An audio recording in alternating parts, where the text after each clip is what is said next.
What's going on, Washington fans? Welcome to Covering the Commanders with Josh Taylor. And in this video, something that heated up a little bit over the weekend. I didn't think I would be making another Stefon Diggs video, but sure enough, the pot was stirred. With one NFL insider kind of weighing in an update on Stefon Diggs, and then also me just kind of doing my own research and adding to what I've already kind of told y'all from what I heard over the past few weeks about Stefon Diggs. So, of course, now is the time to make a great video before I hop into some more stuff Commanders related. So make sure you hit that subscribe button, hit that thumbs up button as well, so it pushes out my content to rebuild this channel to other Washington fans still looking for the channel. So I appreciate all the support. But with Stefon Diggs, he still hasn't found a new home. And we knew that things would heat up after he cleared his trial, which he did. He was found innocent. And I heard back on May 8th that Stefon Diggs, who still trains in Maryland, by the way, is looking to stay a little bit more local at this point of his career. You have to remember, he's turning 33 years old in November.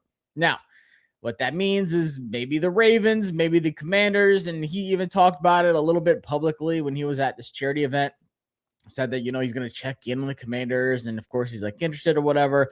But from what I heard is that Stefon Diggs is very interested in the Commanders and that he's, that they are very high on his list, if not the top destination for Stefon Diggs on his own list. So that was back on May 8th. I really haven't done too much Stefon Diggs, digging and since then. And then Albert Breer from Sports Illustrated did an article which kind of shined the light on, his situation, what kind of happened with the Patriots, and then, some teams that make sense and kind of what he's heard. But a little bit going off of what Breer said is that, first off, with the people that are like against Diggs for the locker room stuff, the off the field headline stuff, whatever. I'm glad that Albert Breer said some of this stuff in his article because, like, he pretty much said, like, the Patriots still love Stefon Diggs. And Stefon Diggs loves the Patriots. And, like, he's open to returning, but he probably wouldn't because the whole A.J. Brown trade is going to happen sooner or later. Like, everyone's expecting it to happen. And that would draw him away from going back to the Patriots if they trade for A.J. Brown, which they are expected to. But the Patriots still really like Diggs.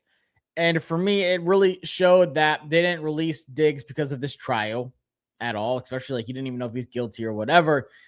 But his contract, it was a 3-year deal with the Patriots that had an out after one season. I remember when I saw that he signed a 3-year deal, I thought he was way overpriced and like they paid way too much for him. He was just coming off an ACL injury. I was like, holy smokes, that's insane. But when you look at the contract, it was really like a 1-year, 19 mil-ish range of a contract for Stefon Diggs. It was built to where he was probably going to get released after 1 year anyways because he was 32 years old. But he did have a great season. He was the Patriots' leading receiver on a Super Bowl run. Had a 1,000-yard season with Drake May. It's not like he was just some slump. Like, he's not like, DeAndre Hopkins or someone like that at this point of his career. I think Stefon Diggs is still producing. And, Breer mentioned a couple teams. He said the Washington Commanders, the Kansas City Chiefs, the Atlanta Falcons, the Rams all make sense as fits. So I kind of did my own digging. I had someone message me once again, another source that's told me a little bit about Stefon Diggs, kind of like a local source that's not really with the team, but just kind of coming out of Stefon Diggs' camp a little bit, that told me that he was interested in the Commanders. The Commanders are high on his list. Is that the Chiefs have been a team that were in contact with him even before his trial, even kind of back to, when he first got released, they checked in on him. And from what I heard is that they did send him an offer and Diggs is kind of just waiting and, feeling out the best fit, trying to get the best contract because, like I said, he's about to be 33 this year, but he's just been kind of playing the waiting game a little bit just to see. And I don't blame him. Like I said, you're not going to just jump on the first, offer you get, especially if Washington is high on your list. You're kind of like waiting to see what they say. Maybe like, and also I'll say this, people I spoke to have not heard that Washington is interested in Diggs or have sent him an offer or anything like that. I have not heard that at all. So I don't know. Maybe they have, and that's not saying that they haven't, but I haven't heard that at all from the people that I've talked to. They could have sent him an offer and he didn't like it, and he's just kind of like waiting for them to up it. Who knows? I don't know Washington's interest in Diggs, but I know Diggs is very interested in Washington. And like I said, other teams are as well. I think Breer kind of listed, the Falcons and the Rams of teams that would like fit. I like from what I heard, even like before Breer put out his article, is that the Chiefs did show him interest before his trial, sent him an offer, to think about. And so I thought that was interesting that the Chiefs were on that list. So I'm like, maybe Albert Breer is kind of like hinting at that. Maybe not. I don't know. I'm sure he knows if the Chiefs have sent over an offer to Diggs as well. But I don't know about the Falcons and I don't know about the Rams. But Breer also went on, because this is something I've been trying to feel out too. And not many people were 100% sure about the price tag of Diggs. But I heard similar to what Breer said, and I was kind of surprised because, like I said, he made about 19 million last year with the Patriots. I figured coming off a 1,000-yard season, he's probably going to be around that 16 million mark, a year after that, on a 1-year deal. But that's not what I was hearing at all. And Breer said that he thinks that Diggs could be in that 1 year, 10 million range, which is very reasonable. I mean, that's great value. And like I said, I heard 12 was a number to kind of look after, but 10 is even better. So for me, you have to make this move, especially if Diggs is as interested in Washington as I've heard and as he's kind of, hinted at subtly. He's playing it cool. He's not gonna be like, oh, I love Washington, I hope they send me an over. I'm like, that's where I'm trying to go. He's not gonna be like that. But I think it has to be a move that they make, and time could be running out because teams are checking in on Diggs. Teams are, sending in their offer sheets. Like I said, I don't know every single team, but I can tell you that the Chiefs did. And I mean, Stefon Diggs on the Chiefs, he should want to be all over that.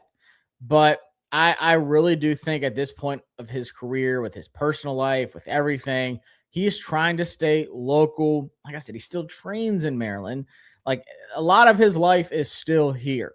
And this could very well be one of the last, contracts of his career. So he's really trying to feel things out and see what's best for him at this point of his career.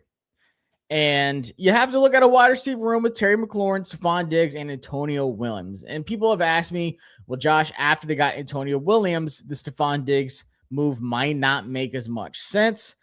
And I think that's crazy.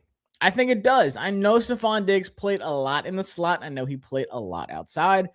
And he would kind of have a similar role to Antonio Williams in a way, not to a T, but I think it would work perfectly together. I think that just gives David Blau more opportunities to mix things up, different looks. Like, you're not just rolling out.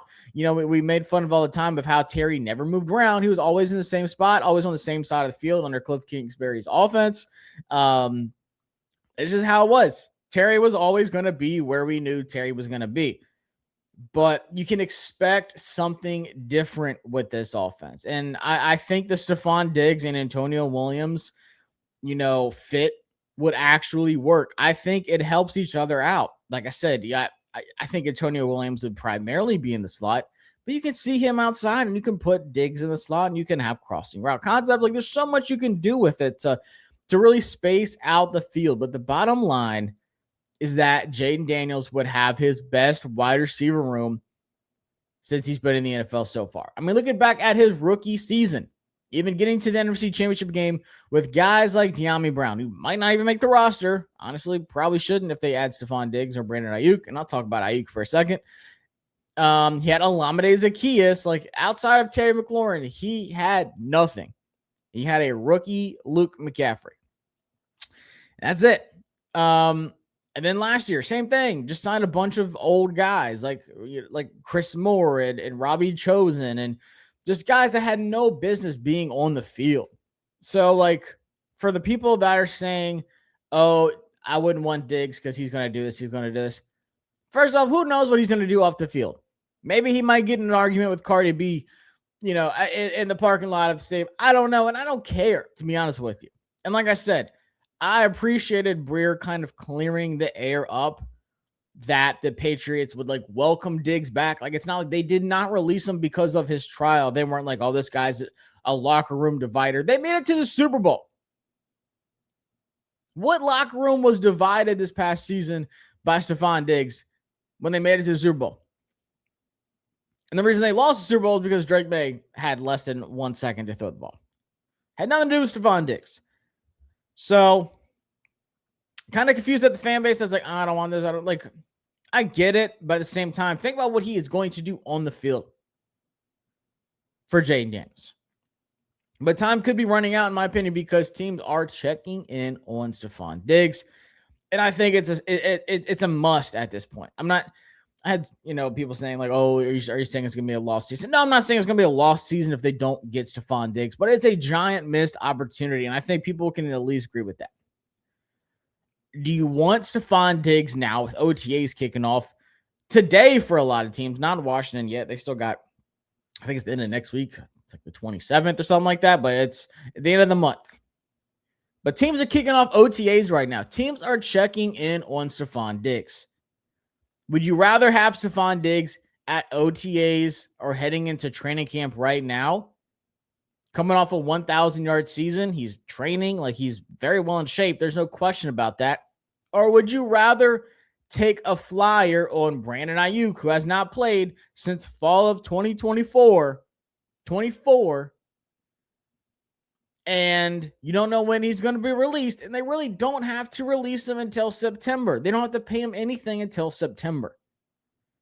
So you could wait for Aiyuk and get him right before week 1, have no idea what he looks like. He has no concept of the offense. He has no idea what he's doing. I haven't seen him training. I haven't seen him come off a 1,000-yard season last year. It's going to be better. It's in the best interest of the Commanders to just say, hey, whatever on the Aiyuk thing. If it happens, it happens. Who cares? But you got to sign Stefon Diggs. But if they sign Stefon Diggs, I don't see them going after Brandon Aiyuk. I don't think so. I think they just be like, whatever. Sorry, Jade, it didn't work out.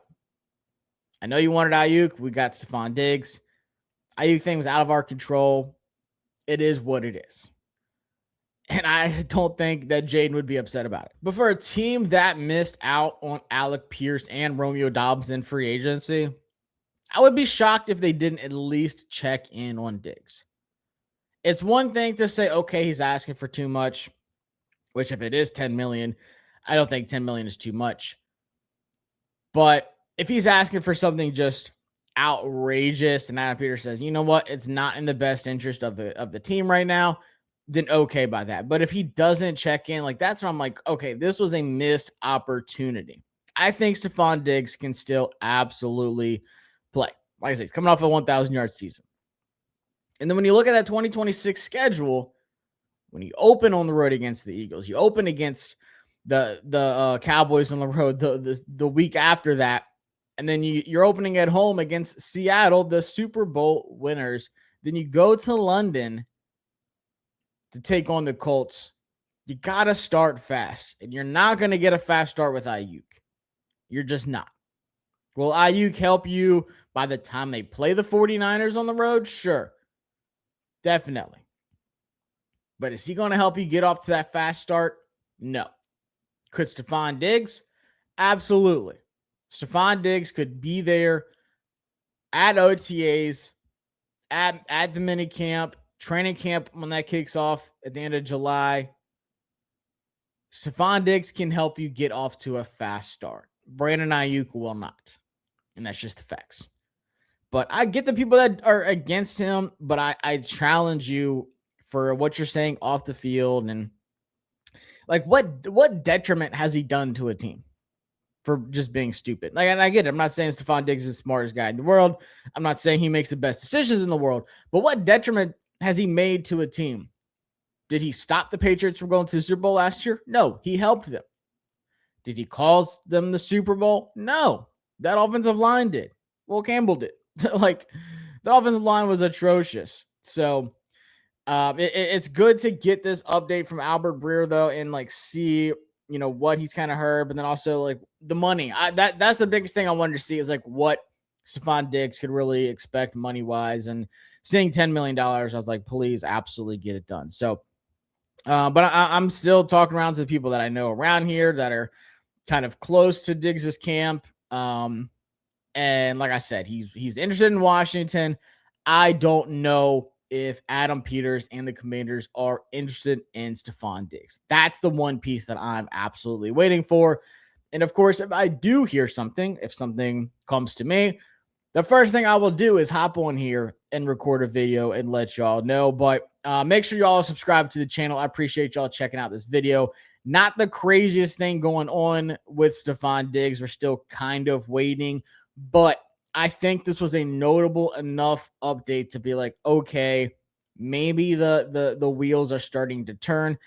I would be surprised if Stefon Diggs isn't signed to a new team by like the second week of June. I would be surprised.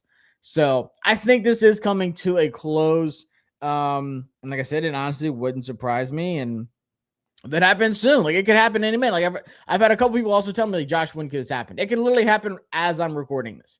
It could literally happen at any single time. So, but I appreciate y'all. Like I said, make sure you're subscribed. Make sure you hit that thumbs up. Tune in for other stuff. Got some other content cooking up this week. So be sure to keep checking in and don't miss out on the latest videos. I'm Josh Taylor. This is Covering the Commanders, and I'll catch y'all next time. Peace.